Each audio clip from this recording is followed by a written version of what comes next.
My man. What's up, guys? How we doing? Oh, we're good. We're good, man. How are you? Good. Looks like you're in a nice sunroom. Screen and porch. Yeah. Yeah.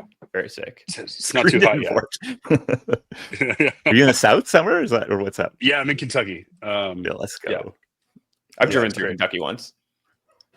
Yeah. It's awesome. Bluegrass is beautiful right now. Awesome.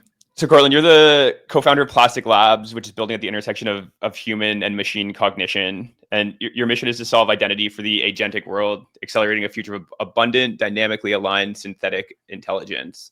So I think I'd love to kind of dig into Honcho, which is the product you're currently focused on. That basically is like a universal memory layer that really makes user identities and preferences portable for any developer to tap into. And I think if I extrapolate that out, you get into this kind of really interesting future where it feels like every app kind of instantly knows you. It's like you've been using it for years. They can personalize your experiences on day one. So I wonder if you could just start off by painting some more color on this future for us that you guys are kind of enabling. Yeah. I mean, I think fundamentally it comes down to alignment. And right now, like most of the AI tools everyone has access to are top-down aligned, right? They're aligned based upon like some value set from some centralized closed lab that you don't have any insight into. And they're trying to create the most like palatable, homogeneous experience for the greatest number.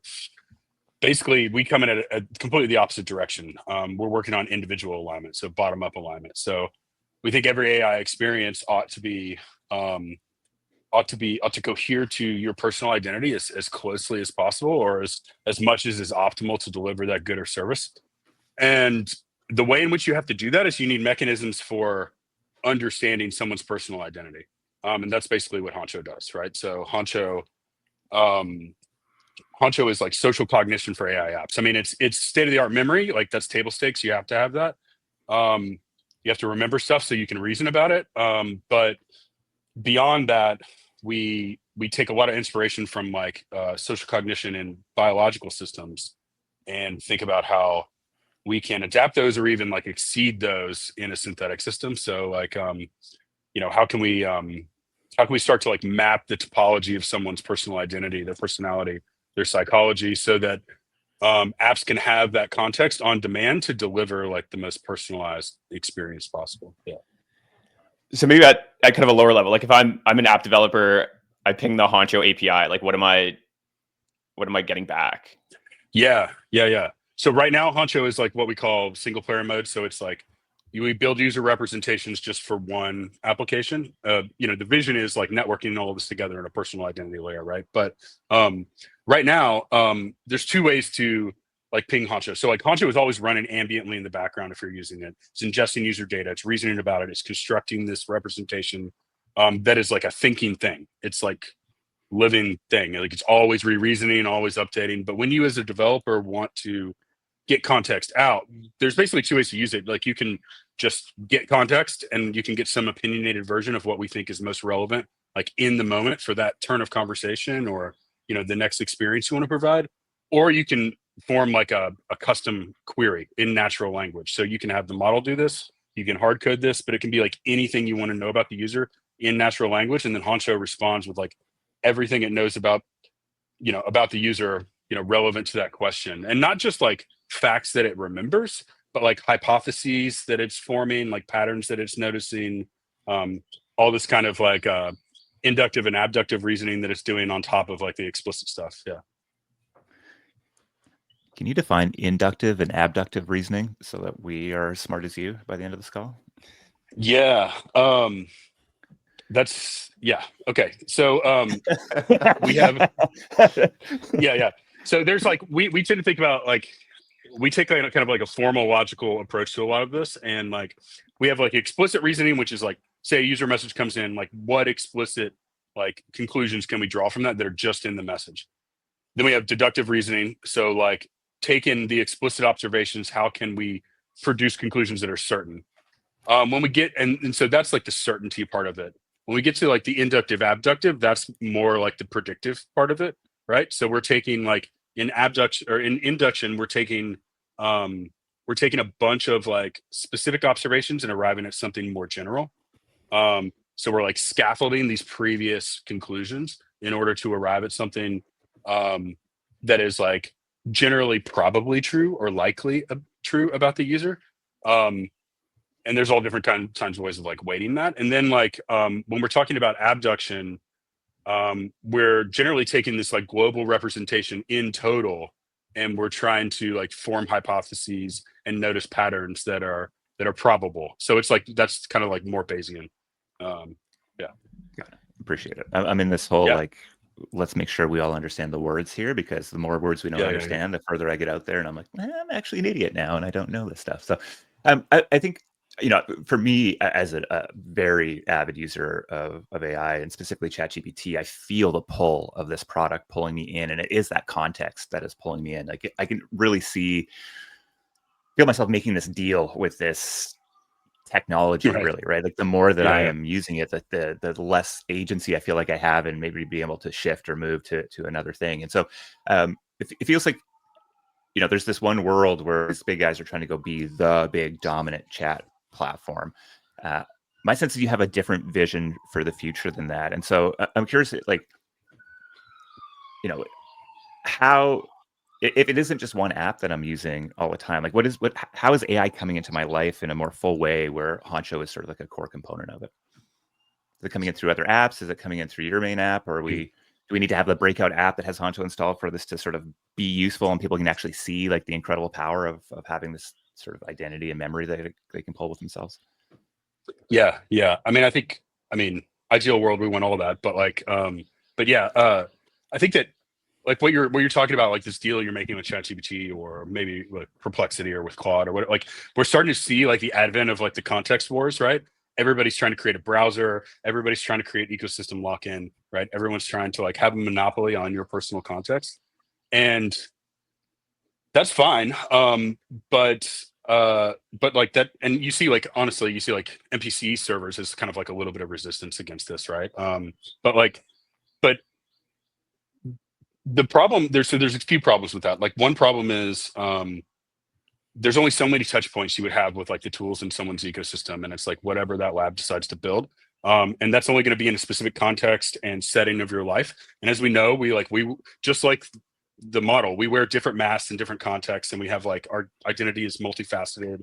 You know, our identity can switch between browser tabs, right? And like communities. And so there's that. And that's why we think a layer is like really important, right? Because you get more touch points. But then like the other thing is like I think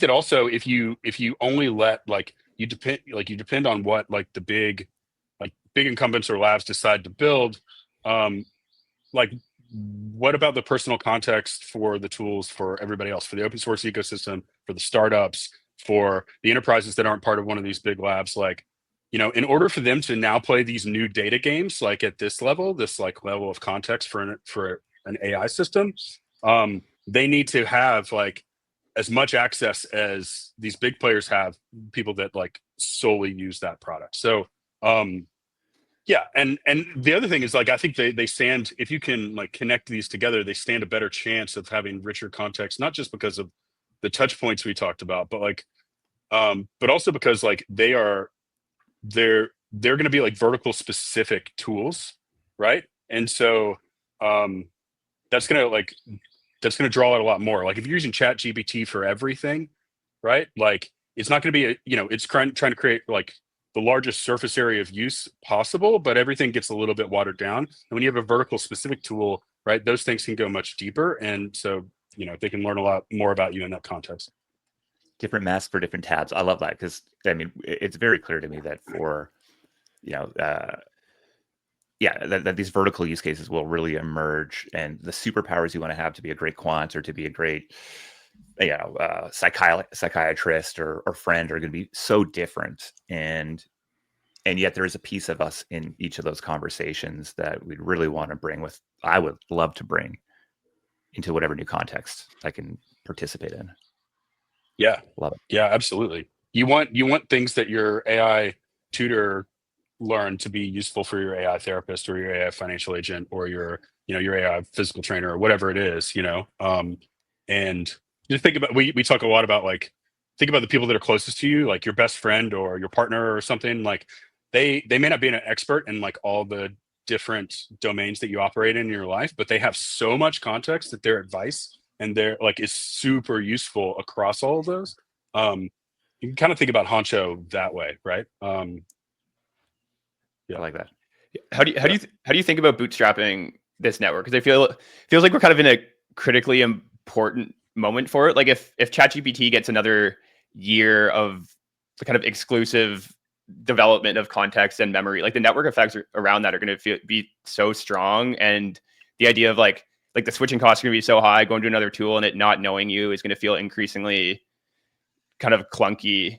So it feels like you guys need to get it really quickly, kind of start building this context to a point where it can be competitive, very quickly. So how do you think about bootstrapping the network? Yeah. I mean, first, like we think Content just needs to be great. Like even in single player mode, it needs to be awesome. It needs to be effortless memory, right? So it needs to have like product market fit there. And then as we start to build a network with like early partners, stand a better chance of adoption if like your core product in single player mode is already great, right? And then you can show that it's going to be that much better, right, with some like targeted use cases and like an early network of believers there. So that's how we think about it.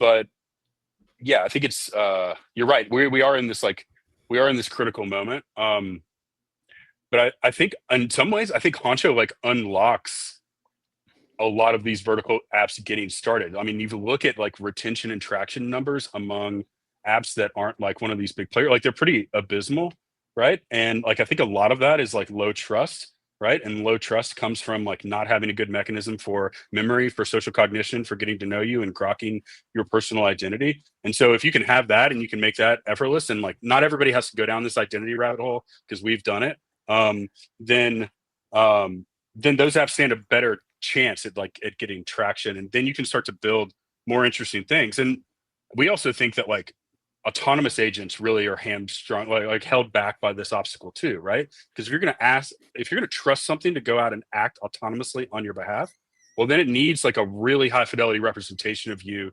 your intent, your desire, your preferences, in order for you to trust it to go out and do that. It might be capable, but for you to trust it to go out and like manage your wallet or whatever it is, like it needs to, it needs to know you really well.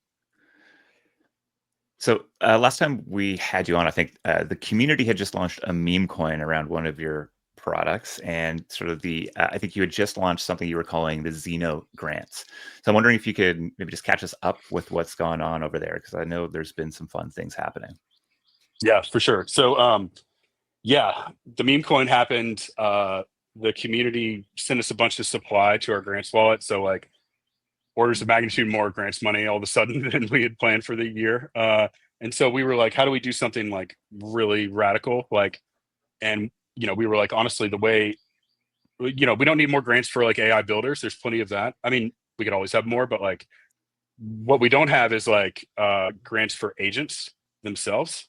And so like if we want to push on like this like autonomous identity, then like and like autonomous custody and stuff, like let's award grants to agents that can do that can custody crypto, can custody digital assets, and can transact with them and can have autonomous identity, so that they know like what they want to do with it. They have some control over their inputs. And so it took us actually, despite like the huge explosion of AI agents during that little bull cycle, like it took us like months to find a cohort that actually met these criteria like verifiably. And we found 3 great agents. We ran like a little 4-week program, had a bunch of speakers from Coinbase, from Variant, from BetaWorks, from Webacy, from a bunch of places. And then we had a demo day in New York at BetaWorks like 2 or 3 weeks ago.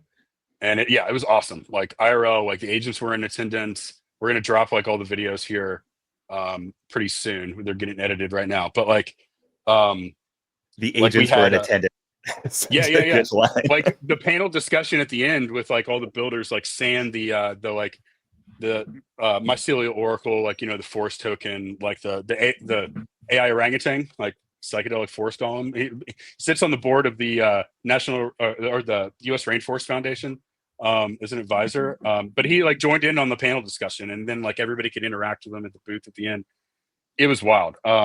So yeah, it was awesome. And so like all the agents got 15K from Solana Foundation, BetaWorks, and Plastic, and in their custody. So like they're going to decide like how to allocate that capital. But yeah, it was super cool. So I don't know what V2 is going to look like, what edge we want to push. I think we were probably a little far out with this one because it took us so long to find the cohort, but like maybe it's, verifiable autonomy, like T stuff. Maybe it's, I'm not sure. It needs to be far out again. Like it needs to be hard, but it also needs to be probably a little bit closer to where we are. So it doesn't take us 5 months to find a cohort, but awesome. Yeah. Well, make sure you send us those things. I think those we'll definitely share them. I think shout out to that crew. The BetaWorks guys have. I think actually did